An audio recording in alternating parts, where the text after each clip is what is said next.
Hola, en este video vamos a trabajar la organización y representación de datos a través de gráficos estadísticos. Organización y representación de gráficos. Luego de obtener los datos en una situación de estudio y organizarlos en forma de tabla, es conveniente representarlos gráficamente, ya que de esta manera se visualizan particularidades y características de la distribución de los datos en forma inmediata. La representación en gráficos nos permite estudiar y sacar conclusiones a simple vista. Tiene otras ventajas el tema de los gráficos estadísticos, que es algo de uso común, cotidiano, en los medios de comunicación y la gente los puede entender con facilidad. Entonces también nos permite una llegada al común de la gente para mostrar determinadas características de una variable.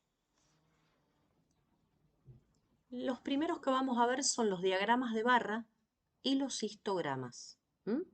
Vamos a empezar con el diagrama de barra. Si nosotros tomamos el problema que vimos de las edades de los 20 alumnos, en donde tenemos 13 chicos con 16 años, 3 chicos con 17, 3 con 18 y 1 con 19, en unos ejes cartesianos situamos en el eje horizontal las edades. Este va a ser nuestro X, las edades que tenemos. Y en el eje vertical vamos a situar las frecuencias.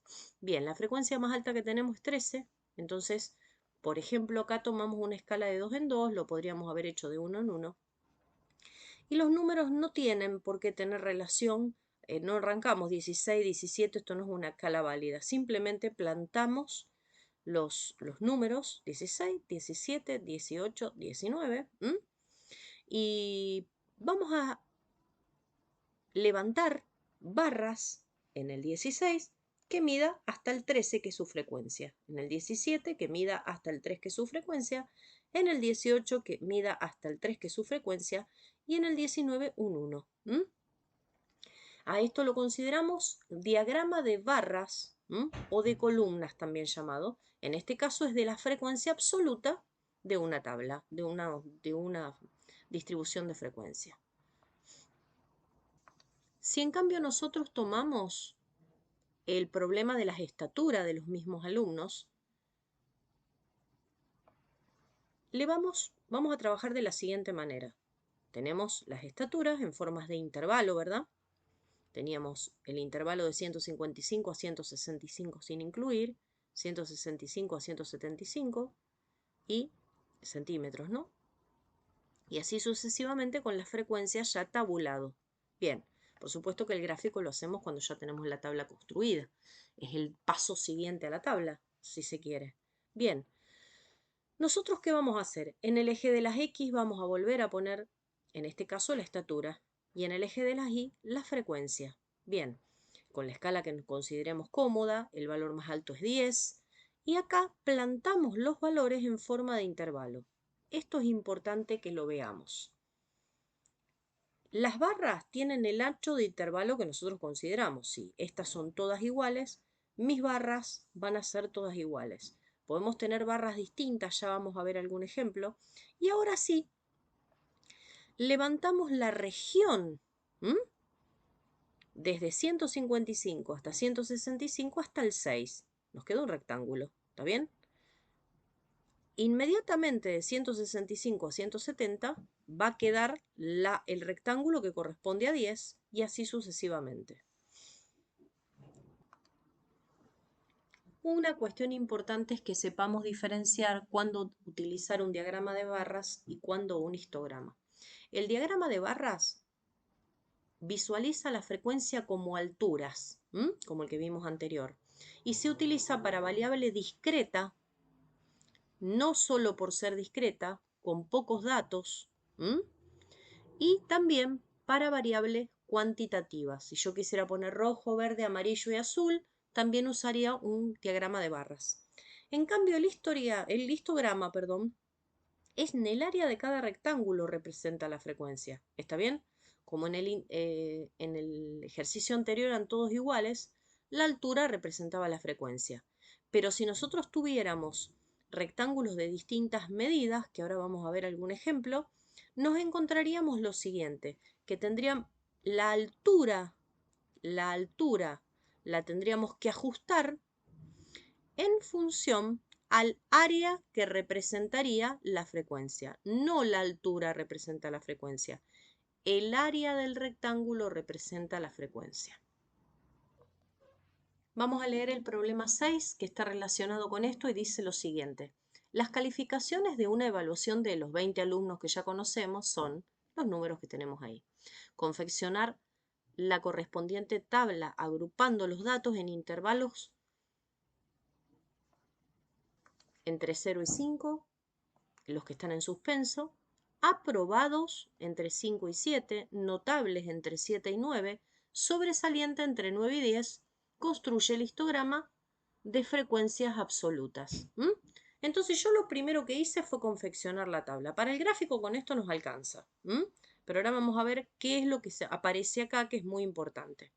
Esta es una evaluación arbitraria. Nosotros, por ejemplo, podríamos, en el sistema de calificaciones nuestro argentino, podríamos poner de 0 a 6 aprobados, o sea, de 0 a 6 cerrado en el 6, porque ya abierto en el 6. Ya el 6 al 8, muy bueno, y del 8 al 10, excelente, por ejemplo. ¿Está bien? Otro posible caso podrían ser las edades de las personas que son socios de un club. Por ejemplo, los menores son los menores de 18 años, claramente. De 18 a, qué sé yo, a 50 podrían ser, o de 18 a 25 los juveniles. Después podríamos tener adultos y socios vitalicios a partir de los 80, de los 70, lo que fuera. Y vamos a ver que los intervalos no son iguales. Bueno, nos remitimos al ejercicio. Los intervalos que tenemos no son iguales. Entonces, hacemos el conteo de datos, trabaja acá, hizo la frecuencia absoluta, la frecuencia y la acumulada. Nosotros nos piden el histograma de frecuencia absoluta, o sea que para el gráfico nosotros vamos a usar los intervalos con su frecuencia. Pero, ojo, en este caso, al ser de intervalos, yo necesito hacer un histograma, no un gráfico de barras. Entonces voy a necesitar calcular la altura de cada uno de estos áreas rectangulares que me van a quedar. Entonces, para saber cuál es la altura que va a tomar el rectángulo, porque el área tiene que ser 2, el área del rectángulo tiene que ser 5, el área del rectángulo tiene que ser 11 y el área del rectángulo tiene que ser 2. No es que, como son distintos los intervalos, si fueran iguales pongo esa altura y listo, pero acá no. Entonces, ¿qué tengo que hacer? Hacer la frecuencia, que es el área, dividido la amplitud del intervalo. En este caso es 5. Entonces ven que hago 2 dividido 5, que me da 0,4.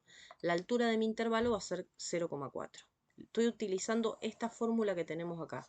Esta en realidad es esto la fórmula. Bien. Luego voy a tener que hacer 5 dividido la amplitud del intervalo, que es 2. Me da 2,5. Después tengo que hacer 11 dividido la amplitud del intervalo, que es 2, 5,5. Y luego 2, perdón, sí, bien digo, 2 y la amplitud del intervalo es 1, por lo tanto me queda 2. Estos datos los voy a plasmar en el histograma que vamos a ver a continuación. Ahí achiqué de manera que podamos ver la tabla y el histograma. Básicamente, escribo los intervalos de 0 a 5, de 5 a 7, de 7 a 9 y de 9 a 10. Y ahora, con las alturas que yo calculé, que me dio 0,4, el primero va a ir de alto hasta 0,4. Si yo hago 5 por 0,4 me da 2, que es la frecuencia. Esto, la representación del área de este rectángulo es la frecuencia. De 5 a 7 es de 2 y nos dio 2,5 la altura. Si yo hiciera 2,5 por 2 me daría 5, que es la frecuencia que tiene. Este rectángulo tiene área 5. Lo mismo con este y lo mismo con este. Represento las alturas que yo calculé. Ahora lo vamos a ver un poquito más ampliado. Es indistinto que tengan las líneas divisorias. Eso se hace en función de si lo hacemos con un programa o lo hacemos a mano en la carpeta. Pero lo importante es que retengamos que acá se está, no es que es de este intervalo a este hay 0,4 personas. No, es el área la que representa la frecuencia. Tengo que calcular la base por la altura del rectángulo para saber la frecuencia y se distribuyen de esa manera en el gráfico los datos. Teniendo en cuenta que los histogramas muestran la información de la distribución de manera visual, rápida, gráfica, es interesante observar las distintas formas que pueden tomar de acuerdo al grupo de datos que representan. Nosotros acá vamos a ver algunas y en algún momento vamos a ver un poquito más de todo esto. Forma normal o simétrica. Este tipo de formato. Bien, no es exactamente simétrica, pero fíjense que bastante bien. Uniforme, en donde todos los datos tienen la misma frecuencia. Sesgada hacia la derecha. Sesgada hacia la izquierda. Formato de J.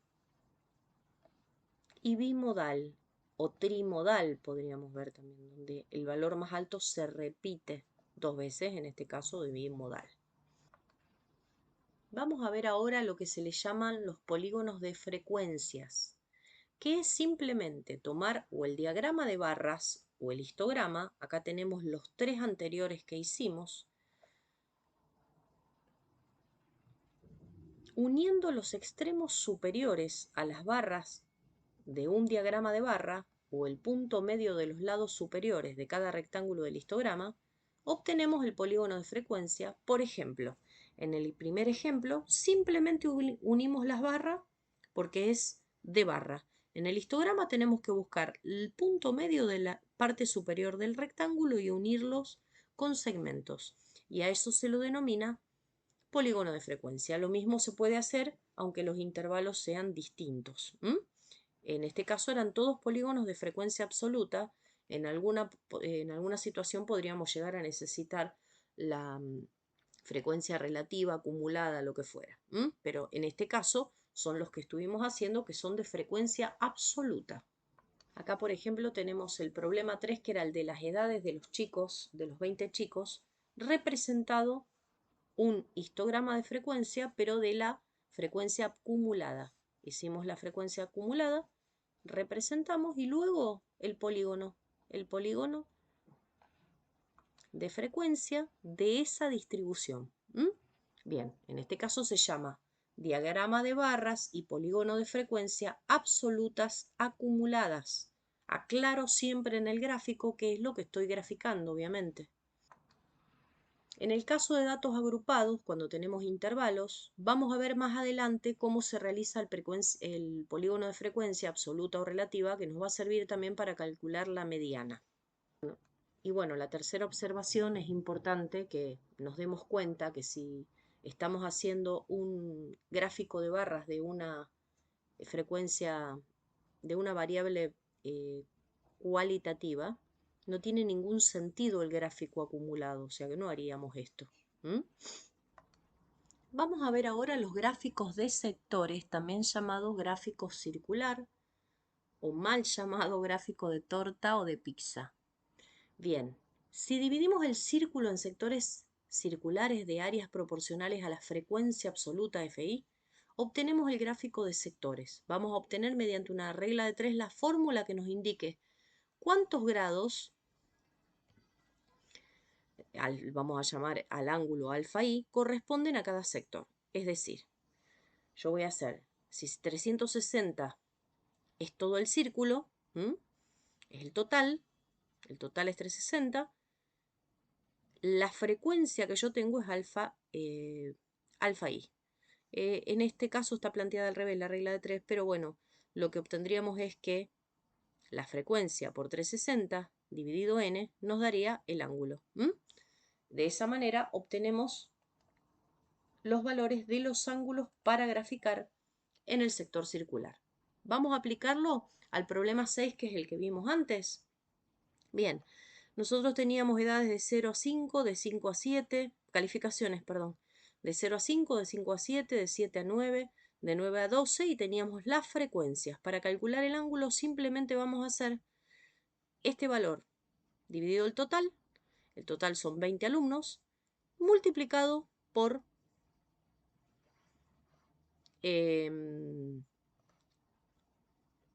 la frecuencia. Entonces, en este caso calculan la frecuencia relativa, que es dividida la cantidad, pero directamente podemos hacer así.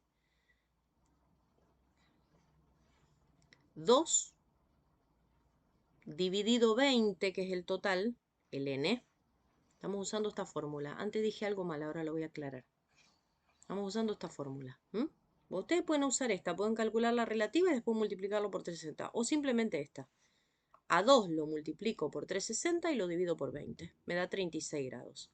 A 5 lo multiplico por 360 y lo divido por 20. A 11 lo multiplico por 360, lo divido por 20. Y a 2 lo multiplico por 360 y lo divido por 20.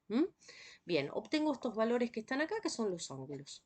Entonces, considero un círculo. Trazo un ángulo de 36 grados, que va a ser el primero que vamos a encontrar, que es el de 0 a 5. Este es de 36 grados. Hago una línea, marco el ángulo de 36 grados. Y eso es la parte del sector circular que corresponde a el primer intervalo, de 0 a 5. Luego 90 grados, lo tengo acá, ¿lo ven? Puedo dibujar para el lado que quiera, hubiera podido seguir para acá, eso en el orden que yo quiera. Este de 90 grados es el de 5 a 7. La marca de 90 grados generalmente se hace así. Esperen que voy a agarrar un color que se note un poquito mejor. Este es el de 36 y este es el de 90. El tercer intervalo tiene 189 grados, que podría por descarte hacerlo y marcar el de 2, que me dio 36 grados. Otro de 36 grados es el del último intervalo. Y por descarte me queda el de 198 grados, que es el del tercer intervalo. Bien, datos importantes, me parece que no hace falta aclararlo mucho. Todos los ángulos tienen que sumar 360 grados. Y bueno, ahí tenemos visto cómo sería un gráfico de sectores circulares, o lo que es gráfico de sectores, o lo que también llamamos gráfico circular. Si la tabla está bien confeccionada, una buena prueba es sumar los valores, que es lo que hicimos antes. Es importante. Y en muchos casos se suele calcular el porcentual, la frecuencia porcentual, el porcentaje, para indicarlo en el gráfico en cada parte. Es importante, es algo que suma mucho, que generalmente, bueno, el gráfico de sectores se usa mucho en gráficas, en datos que puede leer cualquier persona, y el porcentaje, la verdad que es algo que tenemos muy acostumbrado para entender qué se nos dice.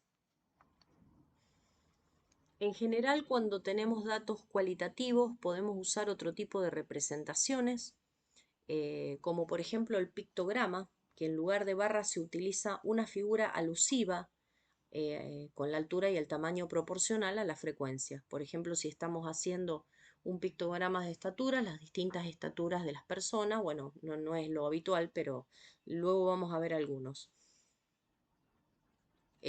Como la única dificultad que tiene el pictograma, es lindo para verlo, es, digamos, algo que llama la atención, pero en general es un poco impreciso.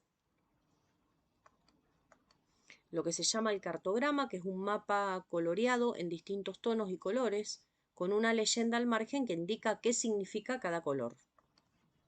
Los diagramas de columnas apiladas, que pueden indicar, por ejemplo, la cantidad que hay de hombres y de mujeres en la misma barra, ¿sí? O en el mismo rectángulo, pero dividido por hombres y mujeres. Por ejemplo, podría ser otra cosa que se divida, mayores y menores y demás. En la misma barra, por ejemplo, nosotros contamos cantidad de habitantes extranjeros en la Argentina y cantidad de habitantes, bueno, de cada país, y podemos dividir cada barra, por ejemplo, Brasil, Ecuador, pipipi, podemos dividir cada barra en hombres y mujeres, ¿sí? Y también lo que es llamada la pirámide de población, que la habrán visto con mucha frecuencia, principalmente con los censos, y es un tipo de gráfico muy conocido porque se utiliza mucho en ciencias sociales para cuestiones demográficas.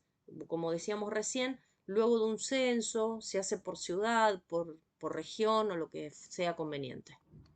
Vamos a ver un ejemplo de pictograma. Por ejemplo, el número de cabezas de ganados bovinos de algunos países en 1996. Entonces lo que se representa es el ganado. Bien, por ejemplo, debajo tenemos una pirámide de población. En este caso es una pirámide de Rosario de 2010. 10 entre varones y mujeres están representados las distintas edades. Entonces, debajo tenemos la cantidad de habitantes con el eje X, en el eje Y tenemos las edades, y bueno, van a ver a ir bien representado cuáles son los, por ejemplo, las mujeres son más longevas que los hombres, ven que llegan a edades más altas, bueno, y se va viendo la cantidad de población, obviamente. Estos gráficos son muy claros y se utilizan muchísimo. Bueno, con esto vamos a ir cerrando este video. En la clase que viene vamos a ver los otros dos tipos de gráficos que nos quedan pendientes para poder luego resolver los ejercicios. Espero que haya quedado claro los conceptos y bueno, nos vemos en otro video.